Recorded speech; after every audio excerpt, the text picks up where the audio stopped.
Welcome back to the Points Diva channel. Today, we're sharing our 3-day family adventure in Istanbul, complete with kid-friendly malls with amazing shopping, the Blue Mosque, Hagia Sophia, Topkapi Palace, and ending the trip with the relaxing Turkish Hamam. So hit that like and subscribe button and let's get started. We arrived in Istanbul from Bodrum in the early afternoon, and our pre-booked private transfer was waiting for us. The van was spacious and had all the vibes. The driver even had a big TV with Peppa Pig for the kids. Too bad they knocked out right before and missed it. Quick tip. If you book round-trip airport transportation, only pay for one way at a time. This company didn't pick us up on the return to take us back to the airport. We booked the Grand Hyatt Istanbul using annual free night certificates from the Hyatt credit card. The total cost for this stay would have been 527 euros, making this an amazing value using points or certificates. Check out this stunning hotel.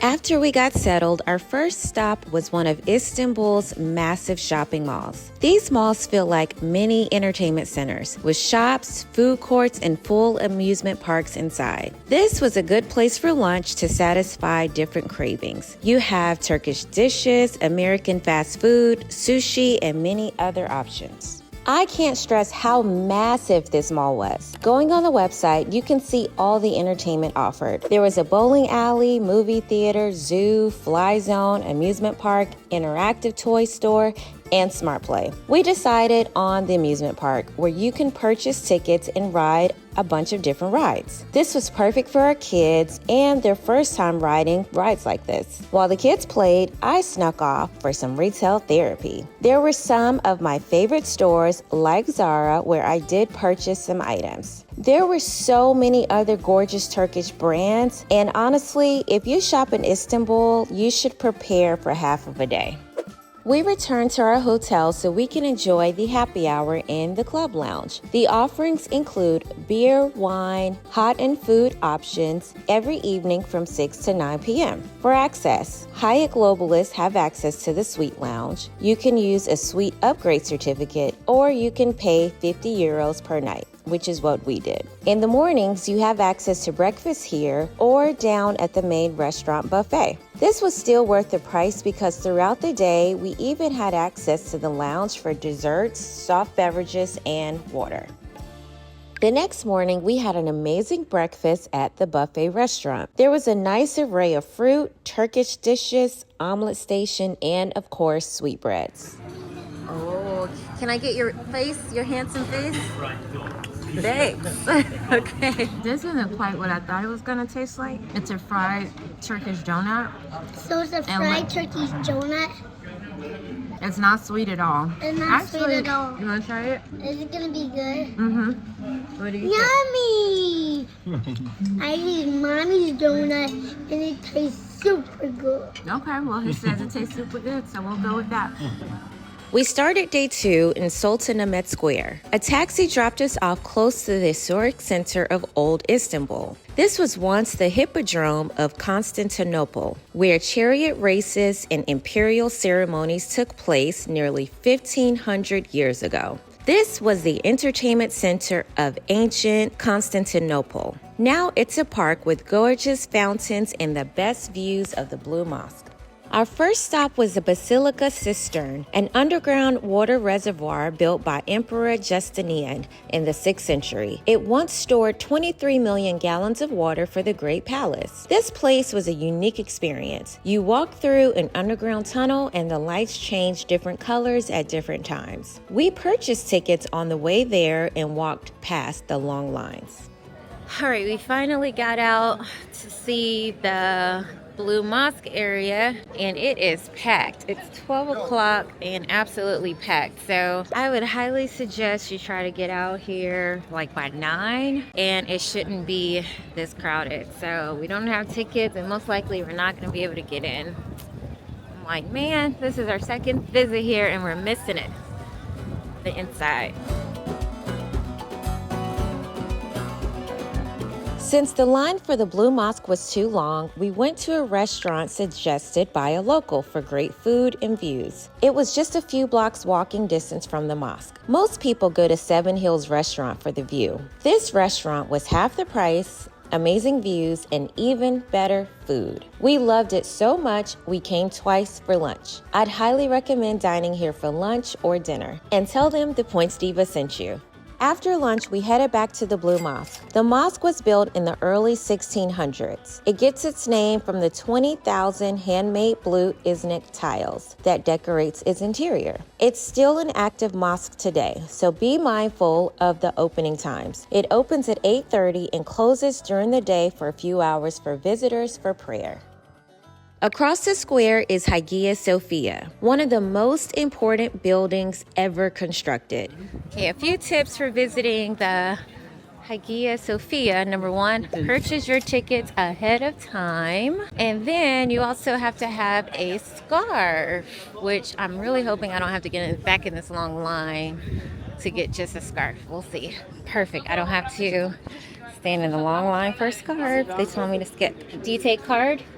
Okay, I got my disposable scarf, but now I got to go back to the counter to get free tickets for the kids. So it said the kids are free, so I didn't think to get tickets, but you still have to get free tickets. But thankfully I don't have to wait in the long line. Built in 537 AD, it was the largest church in the world for almost 1,000 years. It later became a mosque, then a museum, and now it's once again a mosque. The mix of Christian mosaics and Islamic calligraphy is so unique. It feels like stepping into 1,500 years of history.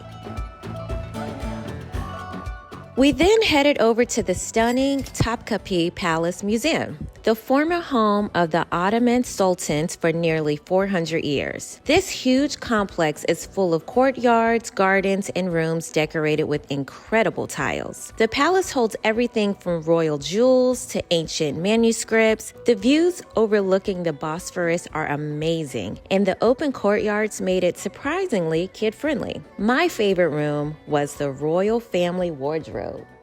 On day 3, my mom and I booked a Turkish hammam at our hotel, the Hyatt Regency Istanbul. Hammams have been part of the Ottoman culture for centuries, used for cleansing, relaxation, and socializing. This was such an incredible experience. You begin by laying on a warm marble table where the heat slowly opens your pores and relaxes your muscles. Next comes the cleansing ritual. An attendant uses a textured exfoliating mitt to remove dead skin from your top to your bottom. This is followed by a rich, cloud-like soap foam massage that feels both invigorating and soothing. Water is then poured all over your body using a metal bowl, rinsing everything away in a deeply refreshed moment. The experience ends with rest, often wrapped in towels, sipping tea, and feeling lighter, cleaner, and completely relaxed. Hold up, my mom said, she watched the hell out my back. She said, then the lady's like, turn, get up. Then you were struggling to get up and roll over. I'm like, and she was probably like, do I have to push her? She got in my braids. I said, okay, this ain't your first time working with some braids. This is pretty good. I don't know what it is. That was amazing. Now we're getting a massage. We ended our trip with a little bit more shopping at Taksim Square. Taksim Square is one of Istanbul's most famous and energetic hubs, blending modern culture, shopping, and nightlife. This area is always packed, so be aware of your surroundings and take in the entertainment. So this is Taksim Square, and as you can see, it is so many people, so crowded. You can definitely find Turkish delights, clothing stores, Burger King, McDonald's, Turkish food, all the things. Our hotel did not have an ATM, but they did suggest I come here, so they had lots and lots and lots of ATMs. But yeah, it's super busy, but great people watching.